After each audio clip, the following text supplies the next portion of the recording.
Welcome to the Season 2 of the Smart and Sustainable City podcast. This is Pierre Mirles. A big thank you to all of you listeners from around the world. Today we focus on Dubai. Dubai has as an agenda to become the happiest city on earth. More than a great destination, Dubai has truly become a smart city and an innovation hub. In this episode, we talk with Hannah Saud, a system developer at Smart Dubai. Hannah is also the host of the Smart Dubai podcast. She shares with us the city transformation she has witnessed and her passion for Dubai. My name is Hannah Saud, and I'm currently a systems developer working at Smart Dubai, and I'm working mainly on iOS applications. My background, I grew up here in the UAE. Alhamdulillah, I'm a proud Emirati, and I'm lucky to be born in this country. I got my bachelor's degree in computer engineering from the University of Sharjah, and I also have a side passion, hobby, you could say. So I'm a qualified gym instructor and personal trainer. Oh, wow. Fantastic. Yeah, so those are two kind of very different fields, but I love them both equally. And you do that with passion in Dubai? I haven't. The thing is, I've yet to because I recently got a few years back, but I haven't really trained people. I've trained like relatives and friends and stuff, but not really. But the programming, yeah, of course, I'm crazy about it. I love it. And I'm curious, you're an app developer. Yeah. So you've worked on some apps for Dubai, or is that on your own initiative? No, I'm actually working on an app, which is basically, this is an amazing app, by the way. I'm really passionate about this app. I've worked on two apps so far within Smart Dubai. So one is the Smart Supplier, which is basically an application that allows I don't know if you know about supply chain.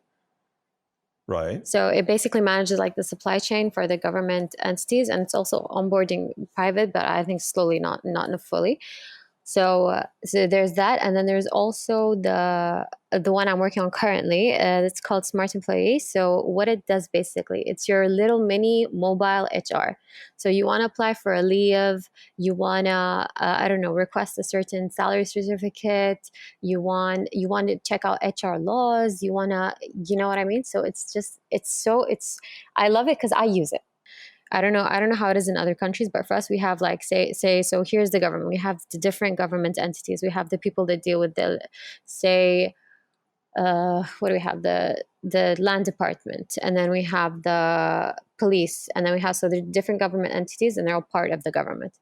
So we have so many of these entities already on this app using it. Oh. So it's not just Smart Dubai. It's not just for Smart Dubai. It's for the whole government. Excellent. So you launched it and it's used by the whole government. Yeah. That's really exciting. Yeah. Tell us a bit about what's going on in Dubai right now, because we're in the middle of this health crisis, and I was surprised to see how low infection and low death rates was in Dubai compared to other countries. How are you coping in Dubai? Yeah. Well, obviously, this is a difficult time for everyone. I mean, it's something new. No one's ever dealt with anything like this, and I'm very proud of the way my country responded to it. We have so many. The awareness is there. Do you know what I mean? It's because it comes from the biggest leaders to the smallest of people. Even if you ask kids now, the other day I had my niece come over just for a short visit, because we're not allowed to do visits for long and stuff. So she came over for a short visit. I'm like, oh, hi, can I hug you? She's like, no, we have to we have to social, because Corona, So she, Right. and she's 5. She's like a baby, and she has that awareness. So I think that our country is doing very good in the awareness, and it's also, I think, the highest tested country in the world. The number of tests that are done. We even have a drive-through test that you can do in case you're worried to go down anywhere. So you can do it in your car. So you embedded awareness into the government's approach, and everybody's playing along, and there's also technology involved, right? So yes, you have some applications which are informing people when they can get out, and Yeah, we that has have. helped quite a bit. Yeah, we have a national notification that comes to everyone on their phone. So it sends out, well, because we have after a certain time. So the time's changed now because it's Ramadan. They delayed it till like 10 p.m. So from 10 p.m. till the next morning, you're supposed to be home. You're not allowed to be out. It's like, yeah. So we call it the National Sterilization Program. So Right. so they go out, they sterilize the streets. Everyone has to be home, of course, for that to happen. So and I think that's also very quite beautiful that they call it national sterilization as opposed to like lockdown or these kind of harsh Right. words. And Yeah. yeah, and I think that makes a big difference in how the people respond to it as well. We had like great initiatives. One of them is خليك بالبيت. That's what it is in Arabic, which is like stay home. Mhm. And it was out everywhere, and everyone was like hashtagging it, and because it was spread out throughout the people. And yeah, it was we have multiple initiatives like that. So yeah, and then we also have the flexibility of working from home. I think that happened really quick, and also all the schools are being done remotely, like, and all of that. And I'm surprised at how quickly that happened. Like it was it was like I don't know how long it took, but it wasn't even like a month. It didn't even take a month for everything to like kick off and start, the remote working and that. So you've had strong leadership from Sheikh Mohammed bin Rashid Al Maktoum, Mhm, but you also have some technology to help you with it, mhm. and the citizens and residents are playing along. Yes, That's that's really I think that's the biggest difference is that you could have all the technology you want, you could have all the leadership direction you want, but if the people themselves are not like going to follow it, then nothing will work. You know what I mean? And yeah, we're lucky yeah. in that most, of course, there we still do have a certain amount of cases, and those are because of unavoidable, situations and whatever. But most people are like staying home. Most people are doing their part. Right. So let's talk about Dubai. You work now for Smart Dubai. Yes. Tell us about this initiative. It was started in what, 2016? Okay, so basically, the mission of Smart Dubai is to make Dubai the happiest city on earth through technology. Okay. So we might be a tech company, but our main driver is not tech, it's happiness. So if I'm going to implement a blockchain and bring into it AI and put in all these amazing new technologies and play with everything, but in the end it doesn't change the happiness index of the country, then I failed as an organization. Do you get what I mean? Right. So our Right. base, yeah, So technology is a means to an end, and that end being exactly. happiness. It's not Exactly. a it's not an end by itself. Right. Exactly, exactly. And we always like for every product we have something called a happiness meter, which is something where the users can like vote how happy they were with this service. I And that, saw yeah, that. I yeah, saw that. It's in all your applications and yeah. engagement with citizens. Mhm. Tell us how that works. So basically, you just vote, and then of course that gives like an evaluation for the services we have, and then based on that, we either enhance the services or update to see whatever, and we also see the feedback, like what's there, and see any suggestions that might come from there, and work from there. So government offices and government services are Mhm. all getting their live rating from Yes, citizens or residents that vote. yes, yes, Wow, yeah, and that's quite impressive. That's that's a best practice for many cities, I mhm. think. Yeah. And it's not just like, I mean, we do have the number of users and the number of, we have all that. But remember that all that doesn't matter if there's no difference in their level of satisfaction. If you're not making their life easier, if you're not making them happier, then there's no use to having a lot of users. Do you know what I mean? Or a lot of app clicks or a lot of any of these. And do you see an impact? Do you see the happiness improve? Do you see an impact on citizens and residents? I personally do, and I think like the services here in Dubai, as compared to anywhere else, is it's so easy. You know what I mean? Like, although we're all in lockdown, it's not that, yeah, it's not that difficult. You know what I mean? Because anything I Right. want, I can actually pick up my phone, I can open one of our apps, Dubai Now. I can do whatever I want. Like, I need to pay a bill, I can pay it. I need to, I don't know, I need to renew any of my documents, I can do it online. Like, we have accessibility to everything online, which makes it so easier. So you don't have to go to any office, you don't have to wait, you don't have to do any of this. And we also have like some certain, like, one of the services I really like in Dubai Now, which is another one of our apps, is that we have one of our petrol stations. They're called Enoch. So we have a service with Enoch where, as soon as you reach the Enoch station, you get a notification from the app. It tells you, hey, you've reached this Enoch station, choose your pump. So you choose your pump. All right, it pumps up your car, you wait, and then once it's done, you can just pay through the app as well. And Right. and that's it. You don't even have to put the window down. You don't have to. So it helps, especially in times like these where you're like, it's more safer for you to interact through technology. So there Hmm. was no exchange of cash, there was no touching, there was none of these worries that you have. You know what I mean?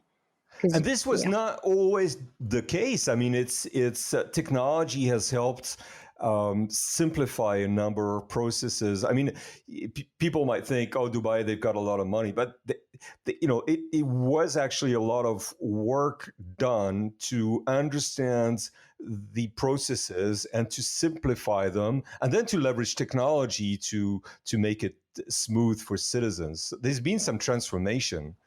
Yeah, and I love how you mentioned that Dubai has a lot of money thing.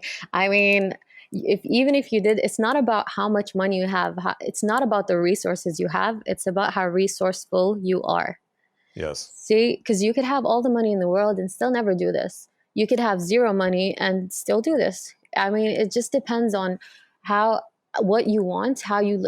I mean, and we have amazing leadership in the country, and they always give us the best direction. And what I love about their direction is that they direct us enough without telling us exactly what to do. Therefore, they leave it open. They let us play the fields. You know what I mean? So I recall having seen a presentation from one of your health ministers who said, the analysis they had is that some years back, it took 10 steps to register a baby when he was born. And they said, we got to simplify this. We got to make it simpler for residents and citizens to register birth. And they came up with this approach. Now it takes only 3 steps. And a lot of it is digital, actually. And I think this is going through many different services in Dubai, right? yeah, and that's actually the thing that technology helps with a lot, is that if you have to go to multiple places, technology helps you bring multiple places into one. So that's great. And then another thing that I love about my city specifically is that even if things are smooth, so okay, we went from 10 services to 3 services. I bet you in the next year it's all going to go down to 1 service, because it's not, for us, we're always in competition with ourselves.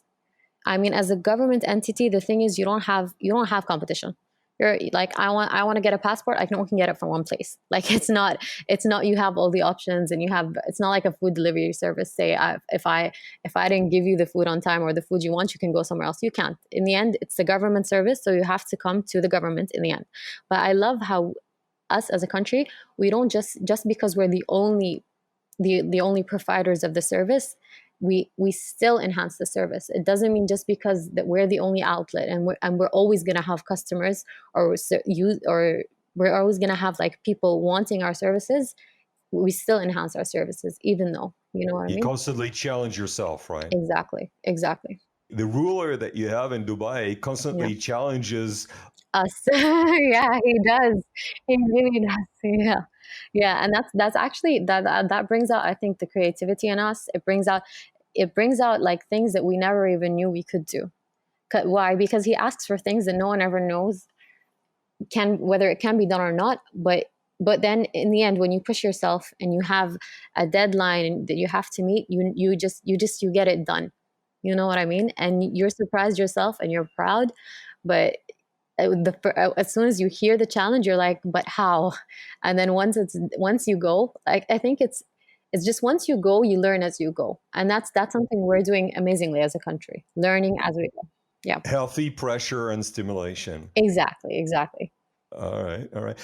On your Smart Dubai AE website, I was really curious about one of the initiatives that you're undertaking, Hmm. which is called Paperless. Yeah. And so many governments and cities around the world depend on paper to Mhm. drive their processes. And uh, it can be expensive. Paper can be expensive, and Not just expensive, it's mainly about the environment too. I mean, if you think about it, how many trees need to be cut down for me to right, do yeah, one transaction? So and the efficiency. So, how have you um, felt that transformation of moving towards paperless? okay, so the paperless strategy is actually is actually supposed to be fully running by the end of 2021, which is next year. And how we're doing it is that we have an application which I spoke about previously. It's called Dubai Now, which has all the city services in one app and Hmm. related to anything you need to do in the city. Okay. So you need to renew your passport, you need to pay a fine, you need to whatever you need to do. That if there's like an interaction with the government, it's in that app. And the way we're going paperless is that we want people to use that app instead of going to an office and asking anyone to do anything for them. Hmm. Hmm. So this app is integrated to every system. So say the fines that would be with the Roads and Transport Authority. Yeah. So already we're integrated with them through this application. So if I wanted to pay a fine, if I pay it through the app, the transaction gets sent to the Roads and Transport Authority, and then it also removes from the database the amount that you have their database, the amount that you have due. So yeah. So it's also saving time for people that are filling in all those Mhm. paperwork and that were previously going to a government office. Now they don't need to anymore. Exactly. Yeah. And hopefully, if we can achieve the full paperless strategy, we'll eliminate over 1 billion sheets of paper annually, which would Wow. save 130,000 trees and 125 million hours and $250 million Oh, every year. So that would be a huge impact. that's very impressive. That's very impressive. Well, it's well underway. So, congratulations for taking some steps that many cities, I think, can leverage. Hannah, you lead a podcast. Oh, yeah. It was launched about, what, 6 months ago? Hmm. Okay, so it's the Smart Dubai podcast, and basically the goal of the podcast is to get people in and have them talk about how they're going about smart cities, whether it's here in Dubai or we have people we're planning hopefully to go even further to other cities, which is something similar to what you're doing, and but that's the main cause is to spread awareness to uh, just learn a bit more and just get everyone in on it because it's happening where the smart city transformation is happening. So we'd like to get as much information out there about it as possible just so that everyone is comfortable with it and understands it.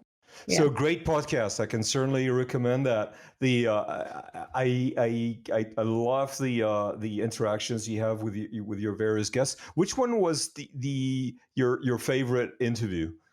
Oh my god, that's such a hard question. We had so many good ones. uh that I really can't say I have a favorite. Well, I'm what should listeners go to first to get a good impression about what's going on in Dubai? The thing is, each one has like such a special part. See, one of them might be about how education is dealing with technology. One of them might be about how I don't know, how we're dealing with technology during this pandemic. Each one is different, so each one has a certain beauty about it. So I'd say, I don't know, go through each one and then just like navigate. So start it to see if you're interested in it, continue. And then, I don't know, just like play around, go up and down. And because, each one is like really, I don't know, on its own is just so good. I feel like you should listen to every single one, honestly. Well, you're doing a great job at it. I particularly like the actually the first one with Dr. Dr. Aisha. Aisha, yeah. That And was she's the leader of Smart Dubai, and she good. seems so approachable and so inspiring in her thoughts. Yeah, she's absolutely amazing.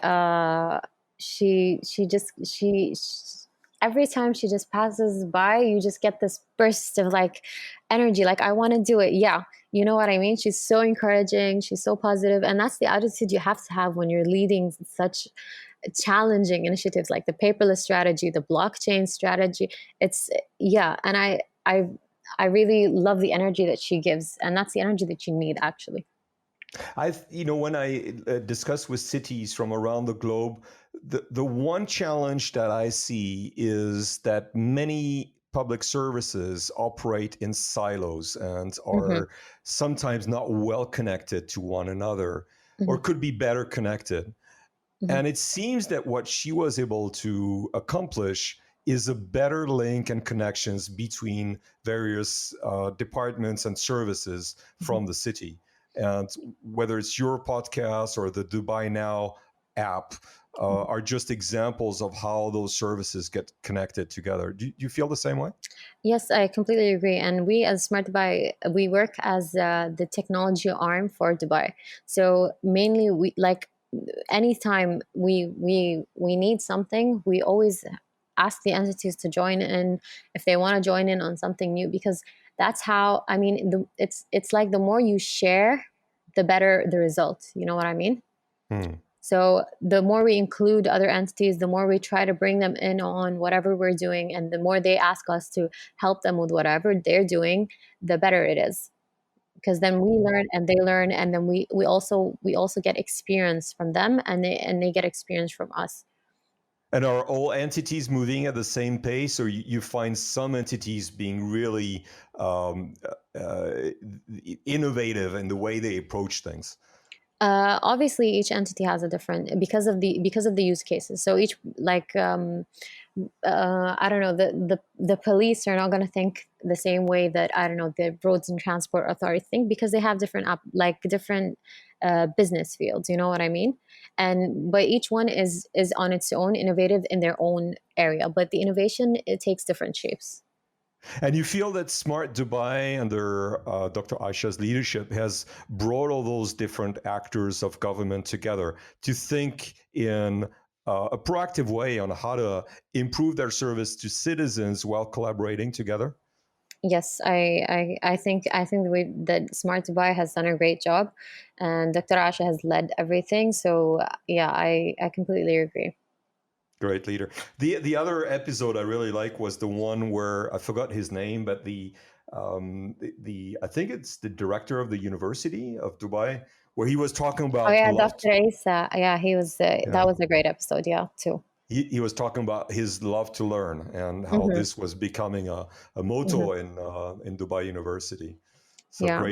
great insights from him Yeah, and I as also well loved there. I loved everything he said about the university. It was an amazing episode. I didn't know that that university was like a zero net what was it waste with zero net waste university. So I like to me that hit hard, because I care about the environment a lot, and in Smart Dubai we do care about that a lot as well.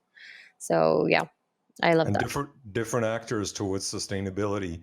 And Hmm. it's important to go beyond the heart of government to also have actors such as university and students to Yeah. play in that sense. Exactly, because as a city, you need all of these. It's not just, you can't just stick to only government, because in the end, we're trying to make the city the happiest city on earth, not the government the happiest, or sorry, the government services the happiest. You know what I mean? So Right. we have to involve the private sector, we have to involve the universities, we have to involve every aspect we can.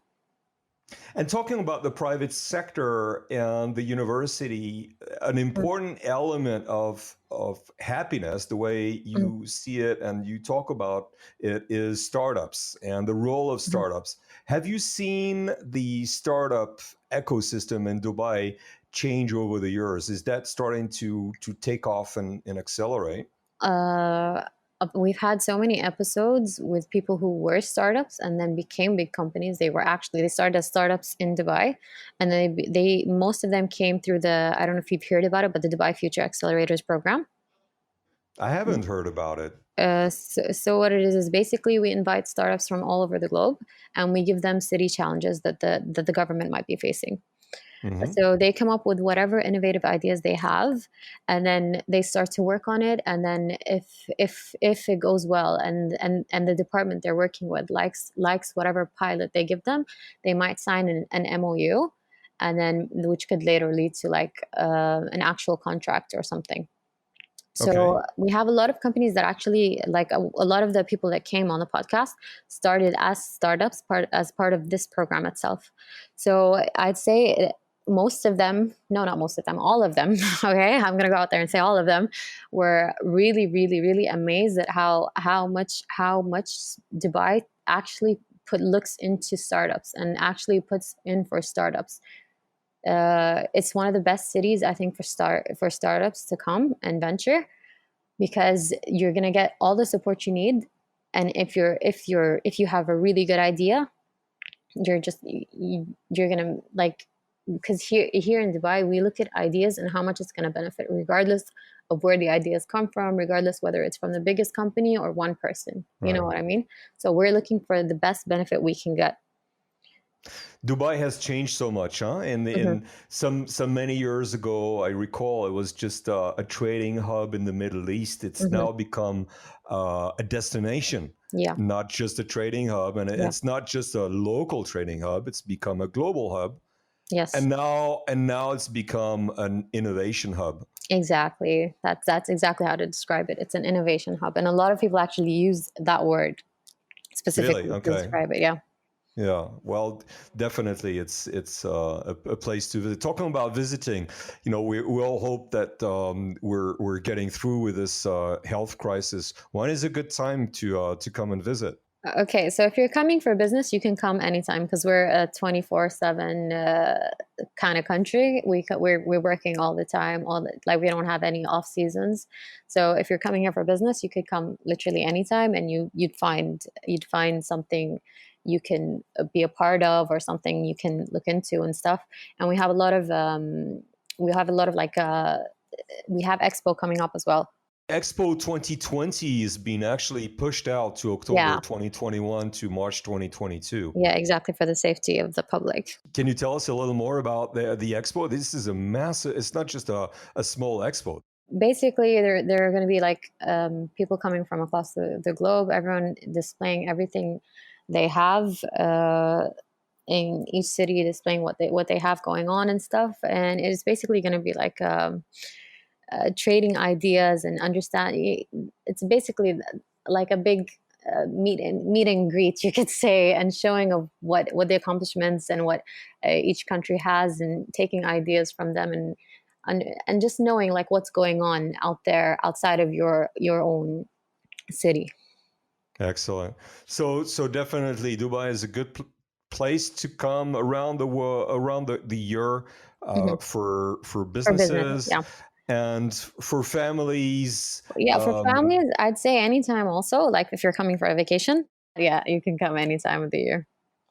Excellent. And then Expo 2020 coming out in October 2021. And Yes. then from an IT perspective, there's a big exhibition called Gitex, Oh yeah. which is still planned September 27th in Mhm. Dubai. That's a big one. Yeah, so we do take part in Gitex every year. We proudly take part of it, and so that's where we display all of our technology innovations, whatever each person has. Then this also involves the private and public sector. So it's really good to have that kind of that kind of overlook to see. And then even when you go there, you know what I love about Gitex as well is that every time I go, I go to the public sector and the private sector, and I see that they're at level. Now, Gitex is an amazing expo both for public and private companies to come in and visit and see Yeah. what's the latest. And we're hoping it still takes place as it's announced today, September 27th. Hannah Saud from Smart Dubai, thank you very much. All right. Thank you so much for your time. Thank you for listening to the Smart and Sustainable City podcast. Please don't forget to subscribe. Tell us what you think about this program at pierre.merles@partner360.net. If you're in charge of a smart city project or would like to share your view about your city, do reach out. We want to hear from you.